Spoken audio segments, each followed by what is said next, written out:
I run a business, Sure. And it's taken me a long time to get into local authority and local government spend. And I feel that when I've been to some of these workshops, that a lot of people could do with advice.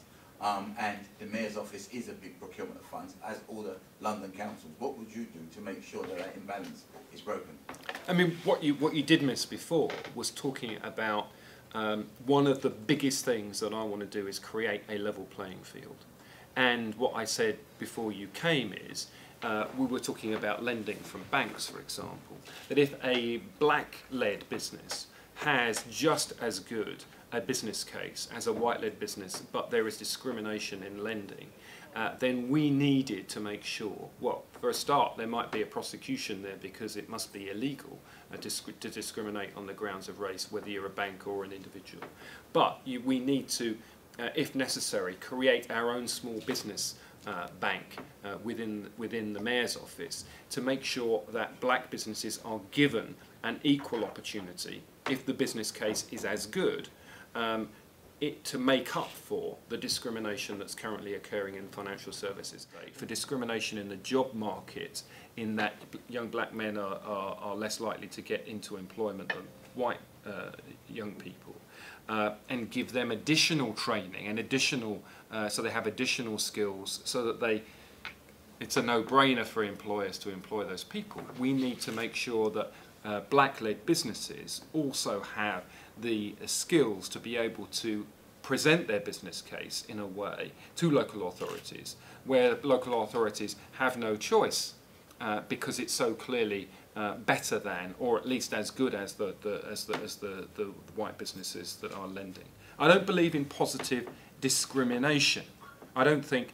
I mean, it's not within the Mayor's power anyway to say to local authorities, you must give 50% of your businesses to your contracts to black businesses. But what we can do is give extra help and support to black businesses, give them the skills necessary in order to make a powerful argument to the local authorities that's irresistible. And we have to monitor it closely. We have to make public. You know, there's nothing wrong, even if I don't have any control as Mayor over local authorities. There's nothing wrong with me saying, Londoners, you might be interested to know that this proportion of contracts by this local authority were lent to white-led businesses and this proportion to black-led businesses, compared with this local authority. And it can't be a difference in the quality of the bids going forward, because how come this local authority gives 25% of their contracts to black-led business and this one only gives 5%? Yeah. What's going on? It's about naming and shaming. All London buses are actually provided and operated by private bus companies. And it's written into those contracts that every 5 years, they have to replace those buses with new buses. And it's part of that contract where you can specify in the contract what sort of bus it is that is provided under that contract. So in fact, the financial burden of moving to electric buses will actually be borne by the private bus companies who provide the service. You want a contract with Transport for London, that's fine. But within 5 years, you will have to convert your fleet to electricity. That is what happens now. That's how Boris Johnson got rid of the bendy buses. He said whenever the contract came up for renewal, he said to the bus company, you've got to replace all your bendy buses with the buses I like, which is the double-decker buses. And what we will say is, don't worry about changing from bendy buses to double-decker buses. We just want you to change from diesel buses to electric buses. If you compare all the manifestos and who has the most ambitious targets around house building, it's our manifesto. We are saying that we should be able to build 360,000 new homes over the next 10 years on brownfield sites.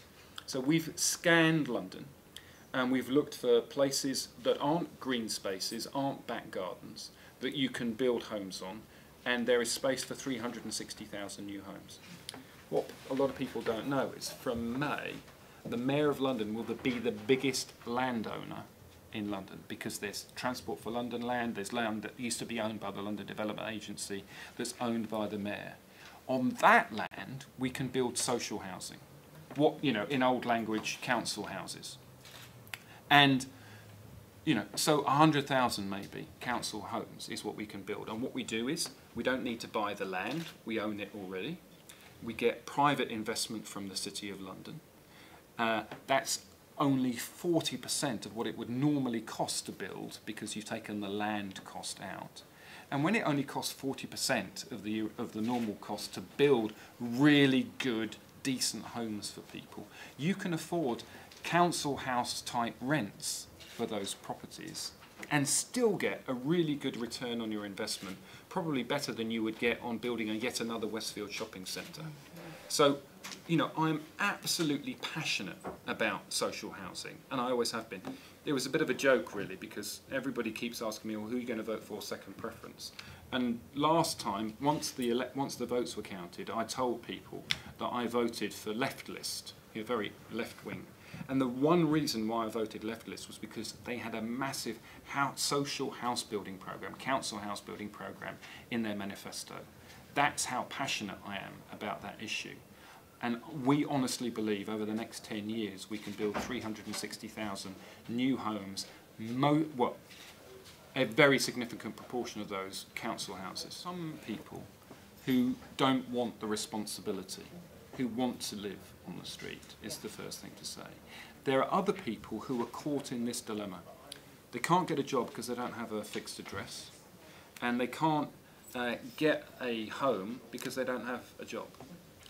And we need to help anybody who is in that situation. And a lot of people have got, it's very complex issues. They've got emotional problems, or they've got mental health issues, they've got addiction problems as well. But wherever we can, we need to help those people with the support necessary to get them off the street. What about council tax? Are you going to be brutal and go in there and push council tax up? Well, Liberal Democrats on the London Assembly, because let's not forget, May the 3rd is an election of London Assembly candidates as well as for the mayor. And, although we've only had 3 Assembly candidates during the last 4 years, anybody would think there was 300 of them the way that they dominate the airwaves in terms of the policies that they're promoting and the comments that they've been making and the way that they've been holding the mayor to account. So every vote for the Liberal Democrats counts on May the 3rd. But in terms of council tax, Boris Johnson announced a 1% reduction in the mayor's precept, the mayor's bit of the council tax this time round. We put forward an alternative budget which was a 3% reduction. And what we promise in the manifesto is to freeze council tax, the mayor's element of council tax, over the next 4 years. Can I just take this opportunity to introduce Deputy Leader of Lib Dems, Simon Hughes. Welcome to the forum. Pleasure. Thank you for the invitation. Any invitation from you is one that cannot be resisted. Thank you. Very good. Just take a few words for Simon in terms of your support. For... Give me a breather, Simon. Thank you very much. I wanted to come not just because the chair invited me, but because the voice is very important. And bluntly, as a South London MP, if we don't support the black community effectively as politicians, we're not doing our job properly.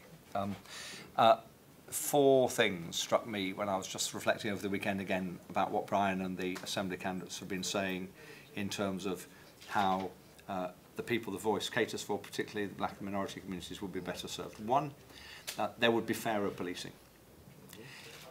Young people need to grow up, young black boys in particular, not only boys, need to grow up in London feeling they are treated fairly and respected fully. And until that changes, actually life in the inner city will always be a struggle and have tension. And that can be done, and Brian has been very clear and has all the authority and experience of his 30 years in the police service as to how that can be done. And it's about not stopping and searching unless you have just cause. It's about treating everybody the same. It's about making sure there's a proper independent scrutiny of the police, outside the police, and making sure, bluntly, the consistent, persistent problems of the police having differential treatment for some people in the community goes. That's the first thing. Second thing is, as people come to the end of their school days, what do they discover? We have had differential performance from many black Londoners than from other Londoners. And again, the manifesto is clear. There needs to be much more support in secondary school to make sure youngsters stay in school and don't go out of school, that you respond to their needs from 14 onwards, and that you give them the encouragement through policies that keep them on at college and at university.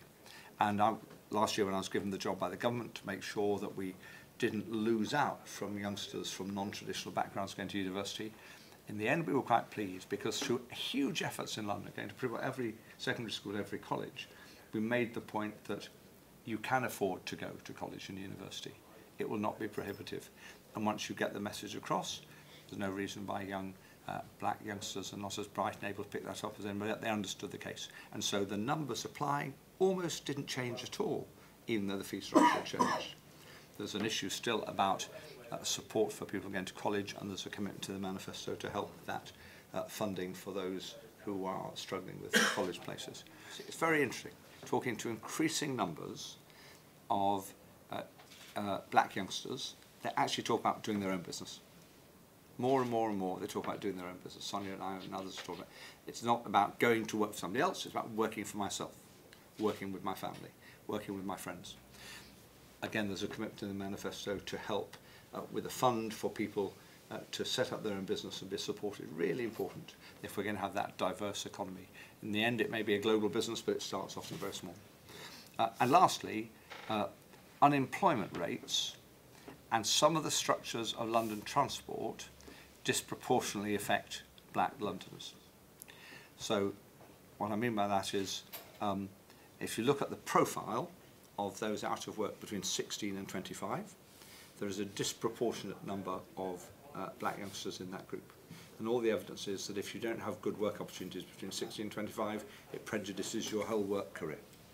So the incentive to have the youth contract for London that Brian has talked about often, and our assembly candidates have talked about often, is about making sure that nobody leaves school without something to do, that something gives them skills and qualifications and work experience and training and the chance to get better jobs. But also, for those who have some work, that we have, and Caroline Pidgeon has led on this, a fair structure for the system that means that you help people who are doing the part-time jobs, the jobs early in the morning. Disproportionate numbers of people who go to work before 7 in the morning, surprise, surprise, are from the black and minority communities, because they often do the more antisocial hour jobs. There is a high proportion of people in part-time work, particularly women. And therefore a fair structure that made it easier, took some of the financial pressure off for those who travel to work at 6 in the morning, or those who travel to work at 3 in the afternoon, or those who work 3 days a week, not 5 days a week, would be really helpful on tight budgets. So I hope what we've seen is an understanding of the mix of London, and how if you're going to have a fairer society, you have to do certain things specifically targeted at certain groups. You know, I'll just say one thing mischievously. I have a constituent who said to me on Sunday, do you know, I hadn't decided who to vote for, but I've decided it's going to be that Mr. Padlock. So they are, Mr. Padlock. Mr. Padlock, you've broken through. If I just have the opportunity to ask the very last question. We have seen elections for mayors competed between two parties. Third party has always thereabouts. Do you think this is a chance, this is a time now for the Liberal Democrat to be the mayor? You know, in 2000, Londoners voted for an independent mayor. In 2004, they voted for a Labour mayor. In 2008, they voted for a Conservative mayor. Londoners like change. Yeah. And this is another opportunity for change. They are fed up with Ken Livingstone and Boris Johnson fighting each other. They are talking negatively about the past. What Londoners want is a mayor who is optimistic about the future, who sets out a vision for what London could be like in 4 years' time, in 10 years' time, if there was another change. And I think Londoners really want to be optimistic. They really want to make this great city of ours even better. They want to make it a fairer place. And there is a real opportunity to do that on May the 3rd by voting for me as mayor and voting for the London Liberal Democrats. Thank you. Thank you very much. And I'd just like to say thanks, and I know you have other things that you can do, but thanks for sparing the time to speak to the voice readers, because all of this will be put to them. Thank you very much for your time. Very good. Thank you very much. We've had a very interesting debate. We were joined by Lib Dem mayoral candidate Brian Paddick, and we were also joined by Lib Dem deputy leader Simon Hughes. We discussed everything from racism to youth homelessness. Hope you've enjoyed watching. This is for The Voice Online. Thank you very much.